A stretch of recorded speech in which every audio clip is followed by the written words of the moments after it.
Di mana lagi letak wibawanya? Harta sering mendatangkan kesombongan. Oleh karena itu, walaupun diperintahkan cari yang keturunan orang kaya, tapi maksudnya jangan dompleng. Sebab kepribadian seorang suami akan ditentukan oleh sifatnya sendiri. Keberadaannya ditentukan oleh karya dan perbuatannya sendiri. Itulah yang akan menampilkan kepribadian dia dalam kehidupan di masyarakat ini.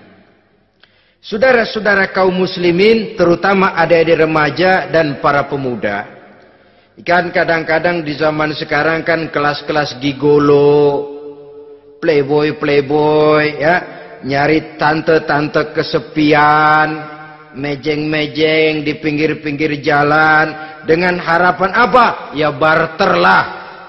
Tukar tambah, nah, supaya dapat rokok, dibelikan pakaian, motor dan sebagainya. Tapi yang jelas hilang harga diri sebagai laki-laki, dan itu yang paling mahal. Kalau seorang laki-laki sudah kehilangan harga diri, apalagi yang bisa dibanggakan dalam kehidupan ini? Apa artinya naik mobil kalau kepala tertunduk ke bawah? Apa artinya jalan di tengah masyarakat kalau kita tidak bisa menengadah dengan satu kebanggaan?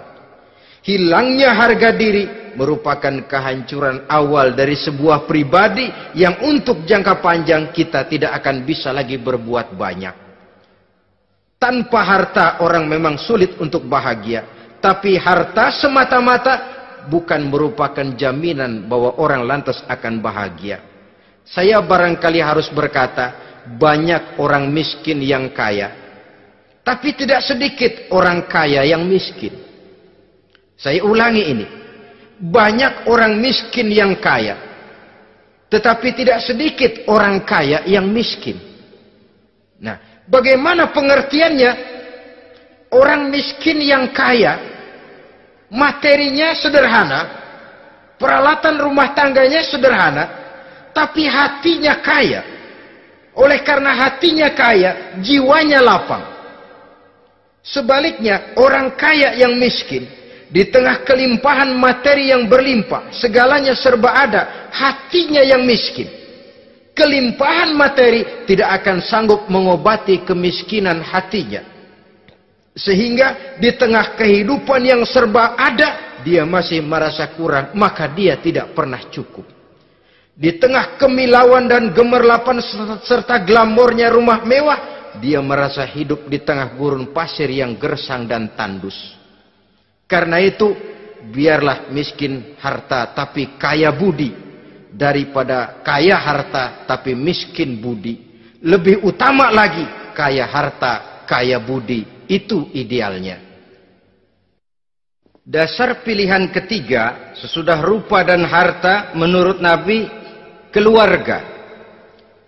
Faktor keturunan sangat menentukan.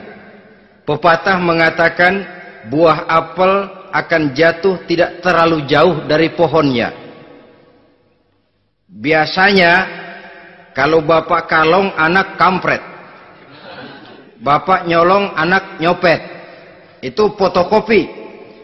Saudara-saudara, sungguh pun demikian, faktor keluarga bukan merupakan yang paling dominan, karena segalanya memang bergantung kepada hidayah dari Allah Subhanahu wa ta'ala. Kalau hidayah datang, bisa saja anak maling bisa jadi kiai. Kalau hidayah datang, bisa saja anak nabi malah ikut bersama orang-orang kafir. Pada akhirnya orang mau besar atau tidak, bukan dengan jalan menyempeng kepada keturunan orang lain, tapi ditentukan oleh kepribadian dirinya sendiri. Tidak bisa kita menjadi besar dengan menyebut kebesaran orang lain. Itu sebabnya dicontohkan oleh Imam Ali pada saat beliau berkata, "Laisal fata may yaqulu kana abi, walakinnal fata may yaquluha anadha." Anak muda yang gentleman adalah anak muda yang berani berkata, "Inilah saya." Bukan anak muda yang membanggakan leluhurnya. Ini kan zaman sekarang ini lagi ngetop-ngetopnya lagu-lagu cengeng katanya toh. Sebenarnya menurut saya bukan cuma lagu cengeng yang jadi masalah. Lagu cengeng cuma satu efek dari sikap yang lebih utama dari itu, yaitu mental cengeng. Kalau mental sudah cengeng, apapun yang kita lakukan akan jadi cengeng. Tidak cuma lagu, kebudayaan yang lahir akan kebudayaan cengeng. Jadi pengusaha cengeng. Jadi pejabat cengeng. Jadi kiai cengeng. Kenapa? Mental cengeng. Di antara mental cengeng itu apa? Mengandalkan fasilitas atasan. Kalau tidak ada fasilitas dari atas, lantas tidak bisa berbuat apa-apa. Cengeng. Menjadi besar bukan karena karier pribadi, tapi karena nasib katrolan. Itu pun termasuk mental cengeng. Sedikit gagal, bagaimana sedikit jalan buntu, sedikit deadlock, lu ngapain lu melulu? Saudara hadirin yang saya hormati, jadi lebih penting dari sekedar lagu-lagu cengeng, saya malah lebih suka bicara mental cengeng ini. Mental yang cepat putus asa. Mental yang tidak mau mengeluarkan usaha maksimal. Mental yang hanya mengandalkan fasilitas.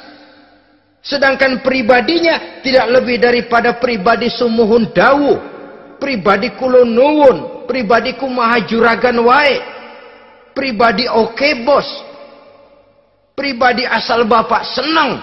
Bukankah itu semua merupakan cermin dari mental-mental yang cengeng, yang untuk jangka panjang tidak akan pernah menguntungkan daripada pembangunan bangsa dan negara yang kita cintai ini.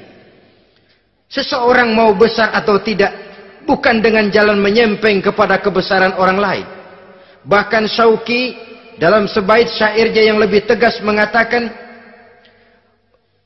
wa syarrun nasi zu khumulin iza fakhartahum zakarul jaduda wa syarrun nasi wa khairun nasi zu syarafin qadimin aqama li nafsihi syarafan jadida. Generasi yang paling jelek adalah generasi pemalas. Kalau kelihatan orang lain lebih hebat dari dia, disebut-sebutnya kebesaran nenek moyangnya. Dia sendiri nggak punya prestasi apa-apa. Kerjanya cuma ngandeli kerjanya cuma menggelayuti fasilitas orang tuanya. Tanpa itu dia tidak akan punya nilai dan harga sama sekali. Ini generasi paling jelek. Kalau orang lain kelihatan lebih hebat, dia sebut nenek moyangnya. Lo sih belum apa-apa lo, baru kopral lo. Engkong gua no, komandan Hansip. Engkongnya yang disebutin. Dia sendiri tidak punya prestasi apa-apa. Jadi silahkan saja cari gadis dari keturunan keluarga yang baik-baik. Tapi jangan jadikan tendensi utama, jangan dengan niat untuk menyempeng kepada kebesarannya. Tapi paling tidak dengan niat agar mudah-mudahan dari benih yang baik ini akan lahir keturunan-keturunan yang baik pada akhirnya nanti. Itu yang kita harapkan. Bukan lalu dengan pertimbangan, mertua gue bos nih, kali aja begitu gue kawin dia mampus. Ini semua warisan kan jatuh kemari semua. Kalau itu niatnya sudah jelas salah. Kita mencari perempuan dengan keturunan-keturunan yang baik dengan berharap agar anak-anak kita nanti yang akan merupakan benih cucunya akan melahirkan kebaikan-kebaikan seperti leluhurnya dulu. Saudara, pilihan yang keempat kata Nabi, agama. Ini yang paling inti. Kenapa? Agama itu motivasinya moral. Di sini segalanya ditentukan. Rupa yang baik, harta yang banyak, keluarga yang luhur. Kalau sudah dilandasi oleh agama yang rapuh, bahkan tidak beragama sama sekali, ketiga hal di atas tadi hanya akan mendatangkan malapetaka. Sekarang kan kita tertipu oleh penampilan. Padahal penampilan belum tentu kenyataan. Di jalan-jalan kita akan lebih terpesona melihat gadis pakai miniskirt. di atas lutut ketimbang kita melihat gadis-gadis yang pakai jilbab. Kalau sudah pakai jilbab keliwat, yang usil banyak banget, bau sorga nih. Bau sorga katanya. Tapi kalau sudah yang pakai miniskirt itu yang lewat, itu dari ujung ke ujung mata kagak mau kedip. Laler nemplok di mata kagak dirasain. Kita terpesona oleh penampilan zahir, padahal penampilan belum tentu memantulkan hal yang sebenarnya. Tapi memang itulah watak manusia. Watak manusia, saya katakan manusia tanpa kecuali. Tetapi bergantung kepada pemikiran jangka pendek atau jangka panjang. Kalau jangka panjang yang kita pikirkan, ya tentu kita tidak akan mudah terpesona oleh hal yang zahir. Sampai-sampai Quran sendiri mengatakan budak yang hitam legam tapi beriman itu lebih baik daripada orang-orang musyrik walaupun cantik, denok, lemot, geboy. Ada lagi nggak bahasa yang lebih dari itu? Cantik, denok, lemot, geboy, bahenol, nerkom. Tapi kafir masih lebih baik budak yang hitam legam sekalipun. Kalau dia beriman. Kenapa? Rumah tangga untuk jangka panjang. So itu Islam tidak membolehkan kawin campuran dengan lain agama. Walaupun ada ayat yang mengatakan boleh kawin dengan ahlul kitab. Tapi sebagian mufassir menjelaskan bolehnya kawin dengan ahlul kitab itu dalam kondisi darurat. Dalam kondisi normal tidak bisa. Kenapa? Kalau sudah berlainan agama, akan terjadi kerancuan rumah tangga untuk jangka panjang. Bagaimana membina dalam keharmonisan di rumah tangga? Bagaimana nasib anak-anak nanti? Kadang-kadang ada keluarga, kami sih keluarga modern.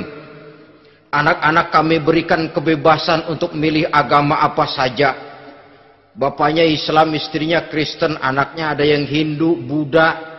Bagus nih, keluarga pecel namanya. Bagaimana keluarga modern bisa seperti itu? Padahal seorang suami bertanggung jawab di hadapan Allah. Dia akan ditanya tentang istrinya.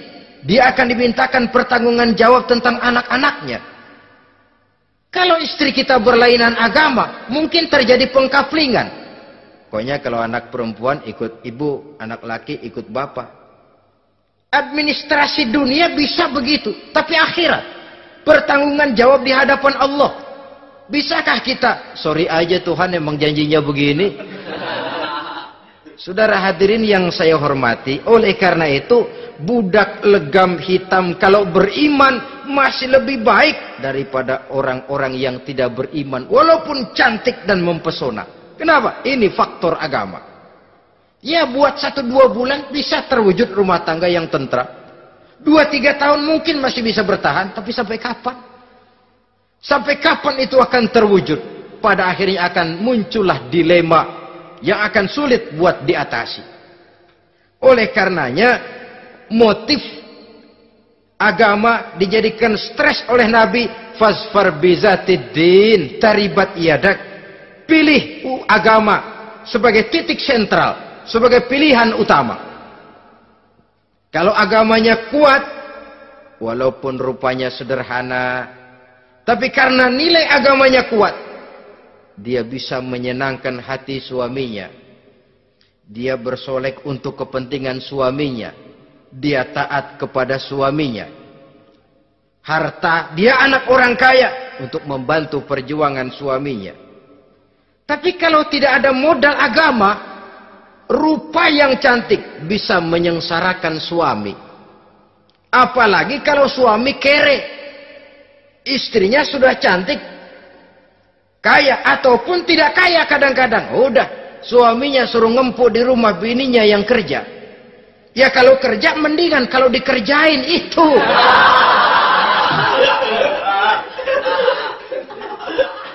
Itu yang repot.